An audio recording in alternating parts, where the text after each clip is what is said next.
नाजरीन, 6000 किलोमीटर से भी ज्यादा लंबी यांगसी रिवर चाइना तो चाइना, एशिया की भी सबसे लंबी रिवर है। ये चाइना के वेस्ट में पहाड़ों से शुरू होती है और फिर आधे से भी ज्यादा चाइना को क्रॉस करती हुई शंघाई के करीब ईस्ट चाइना सी में जाकर गिरती है। 1911 में शदीद बारिशों की वजह से यांगसी रिवर में पानी का लेवल इतना बढ़ गया कि आसपास के इलाकों में फ्लड आ गया था। इस खौफनाक फ्लड ने 2 लाख लोगों की जान ली और कई लाख लोगों को बेघर कर दिया था। इस वाक़े के 20 सालों के बाद 1931 में एक बार फिर से यांगसी रिवर बारिशों की वजह से फ्लड कर गई और इस बार जो तबाही हुई उसने पूरे चाइना को हिला कर रख दिया।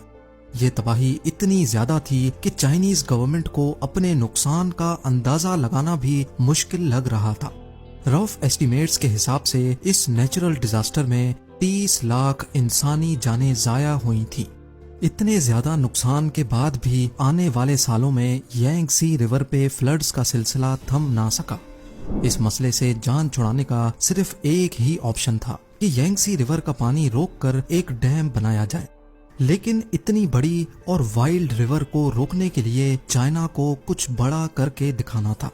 थ्री गॉर्जेस डैम की कंस्ट्रक्शन 1994 में स्टार्ट हुई, जिसपे एक वक्त में 40,000 वर्कर्स काम करते थे। पूरे 17 सालों की मेहनत के बाद 2011 में ये पूरी तरह से फंक्शनल हुआ। ये दुनिया के सबसे बड़े डैम के साथ साथ दुनिया का सबसे बड़ा कंक्रीट स्ट्रक्चर भी है। इस मेगा स्ट्रक्चर में 2 crore 80 lakh cubic metre concrete इस्तेमाल हुआ था। एक्सपर्ट्स का कहना है कि इतना ज्यादा कंक्रीट अगर स्विट्जरलैंड जैसे मुल्क में डाला जाए तो पूरा का पूरा स्विट्जरलैंड 2 फीट कंक्रीट के अंदर धंस जाएगा। कंक्रीट के अलावा ये अपने रिजर्वॉयर में इतना ज्यादा पानी स्टोर करता है कि इसकी वजह से अर्थ की रोटेशन भी स्लो होती है। नासा के साइंटिस्ट्स का मानना है कि थ्री गॉर्जेस डैम अर्थ की रोटेशन को 0.06 माइक्रोसेकंड्स तक स्लो कर देता है।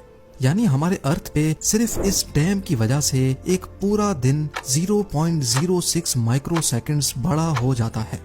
बेशक ये कोई इतना बड़ा फिगर नहीं है जिसको हम नोटिस कर सकें, लेकिन इंसान की बनाई हुई ये अकेली चीज है जो अर्थ की रोटेशन तक को स्लो कर देती है। अब जाहिर है इतना बड़ा स्ट्रक्चर बनाने के लिए खर्चा भी ठीक ठाक हुआ होगा। चाइनीज गवर्नमेंट ने थ्री गॉर्जेस डैम को बनाने में टोटल 32 बिलियन डॉलर्स का खर्चा किया था। हैरत अंगेज तौर पे 100 कंट्रीज ऐसी हैं जिनका total GDP three gorges dam की कॉस्ट से भी कम है। सबसे बड़ा डैम होने के साथ साथ ये दुनिया का सबसे बड़ा पावर प्लांट भी है। इसमें टोटल 32 पावरफुल टरबाइन जनरेटर्स लगे हैं जो कुल मिला के 22,500 मेगावाट इलेक्ट्रिसिटी बनाते हैं। डैम के बॉटम पे पानी के प्रेशर को डाउन स्ट्रीम रिवर में छोड़ने के लिए इन हैवी ड्यूटी टरबाइन से गुजारा जाता है। पानी का प्रेशर टरबाइन्स को रोटेट करता है और साथ लगा जनरेटर 700 मेगावाट इलेक्ट्रिसिटी प्रोड्यूस करता है। जहां डैम बनाने से डाउन स्ट्रीम फ्लड्स को कंट्रोल किया जा सकता है, वहीं इससे पैदा होने वाली बिजली चाइना में 6 करोड़ लोगों की खपत को पूरा करती है। अगर इसका कंपैरिजन दूसरे पावर प्लांट से किया जाए तो दुनिया का दूसरा बड़ा पावर प्लांट साउथ अमेरिका में मौजूद इटाइपू डैम में इंस्टॉल्ड है, जिसकी output capacity three gorges dam के आसपास भी नजर नहीं आती। अपनी बढ़ती हुई इकोनॉमिक डिमांड्स को पूरा करने के लिए चाइना का ये कोई पहला पावर प्लांट नहीं है। अगर दुनिया के टॉप 20 पावर प्लांट्स की बात की जाए तो इसमें से 9 सिर्फ चाइना के पास हैं। थ्री गॉर्जेस डैम को बनाना चाइना जैसी कंट्री के लिए भी एक बहुत टफ टास्क था। इसको बनाने का प्लान तो पिछले 100 सालों से चल रहा था, लेकिन चाइनीज सिविल वॉर और पॉलिटिकल प्रॉब्लम्स की वजह से इसका प्लान डिले ही होता गया। 1994 में जब फाइनली इसकी कंस्ट्रक्शन स्टार्ट हुई तो चाइनीज गवर्नमेंट को बहुत क्रिटिसिज्म फेस करना पड़ा, क्योंकि डैम की वजह से 10 लाख लोगों के घर खाली कराने पड़े। यांगसी रिवर के किनारे जितनी भी पॉपुलेशन थी उनको वहां से हटाना बहुत जरूरी था। आज भी 1500 से ज्यादा छोटे बड़े टाउन्स इसी डैम के पानी के नीचे मौजूद हैं। अगर सैटेलाइट इमेज में देखा जाए तो यांगसी रिवर 1994 से पहले कुछ इस तरह दिखती थी। पहाड़ों के बीच से गुजरता हुआ रिवर का लेवल डैम बनने के बाद काफी ज्यादा राइज होने वाला था। ठीक इस जगह पर दोनों पहाड़ों के बीच में 2300 मीटर्स लंबी और 181 मीटर्स ऊंची कंक्रीट की वॉल को खड़ा करके यांगसी रिवर के पानी को रोका गया। सैटेलाइट इमेज में भी आप देख सकते हैं कि डैम बनने से पहले रिवर की चौड़ाई सिर्फ 700 मीटर्स थी, लेकिन डैम बनने के बाद 3600 मीटर्स तक फैल गई। पर सवाल है कि इतने ज्यादा पानी के रास्ते को ब्लॉक करके उसके आगे डैम की वॉल को कैसे बनाया गया। सिर्फ डैम ही नहीं बल्कि पानी में किसी भी किस्म के स्ट्रक्चर को बनाने के लिए पानी को रोकना बहुत जरूरी होता है, और चाइनीज इंजीनियर्स ने भी ऐसा ही किया। यांगसी रिवर के आधे हिस्से में पत्थर डालकर उसका लेवल रिवर के लेवल से भी ऊंचा कर दिया गया।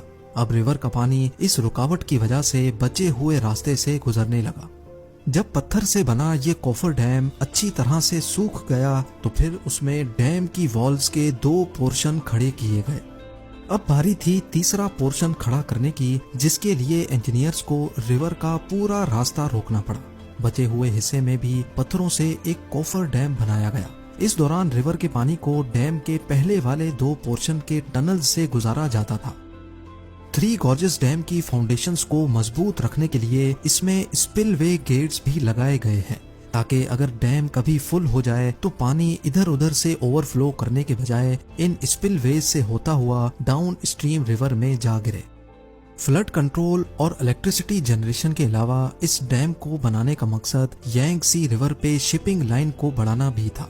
जहां थ्री गॉर्जेस डैम में दुनिया के सबसे बड़े शिप लॉक्स लगाए गए थे, वहीं ये दुनिया का वाहिद ऐसा डैम है जिसमें शिप्स के लिए लिफ्ट भी बनाई गई है।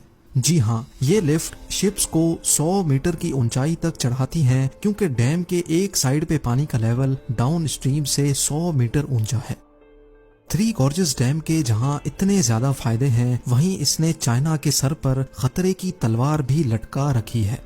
इंटरनेशनल कम्युनिटी का मानना है कि डैम चाहे कितना ही ठोस क्यों ना हो, नेचर की ताकत के सामने कभी ना कभी उसको झुकना ही पड़ता है। ग्लोबल वार्मिंग और क्लाइमेट चेंज की वजह से बारिशों का सिलसिला बढ़ता ही जा रहा है। थ्री गॉर्जेस डैम, जिसका मैक्सिमम लेवल 175 मीटर्स है, बढ़ती हुई बारिशों की वजह से पानी का लेवल 164 मीटर्स तक भी रिकॉर्ड किया जा चुका है। इस खतरे के अलावा एक और खतरा भी है। एक्सपर्ट्स का मानना है कि डैम में पानी भरने की स्पीड 50,000 क्यूबिक मीटर्स पर सेकंड है, लेकिन इसमें से पानी निकलने की स्पीड सिर्फ 38,000 क्यूबिक मीटर्स पर सेकंड है, जिसका मतलब है कि हर गुजरते लम्हे डैम का लेवल बढ़ता ही जा रहा है, और ये चीज डैम को नुकसान पहुंचाने का रिस्क बढ़ा रही है। बड़े बड़े डैम्स का फेल होना कोई नई बात नहीं है। आज तक हिस्ट्री में टोटल 114 डैम्स के फेलियर्स हमारे सामने आ चुके हैं, जिनमें से जानी नुकसान के हिसाब से सबसे बड़ा फेलियर भी चाइना के 2 डैम्स टूटने की वजह से हुआ था। 8 अगस्त 1975 को चाइना की हीनान प्रोविंस में मौजूद पैनचाओ और शिमातन डैम्स जरूरत से ज्यादा बारिश पड़ने की वजह से पानी का लेवल बर्दाश्त ना कर सके और टूट पड़े। लाखों क्यूबिक मीटर्स पानी सिर्फ चंद मिनटों में आसपास की बस्तियों को ले डूबा। इस हादसे में जहां 2,40,000 इंसान मरे थे, वहीं 1 करोड़ से ज्यादा लोग बेघर भी हुए थे। थ्री गॉर्जेस डैम, जो इन डैम से कहीं ज्यादा बड़ा है, अगर इसमें कोई ऐसा हादसा हुआ तो ये इंसानी तारीख का सबसे बड़ा हादसा कहलाया जा सकता है।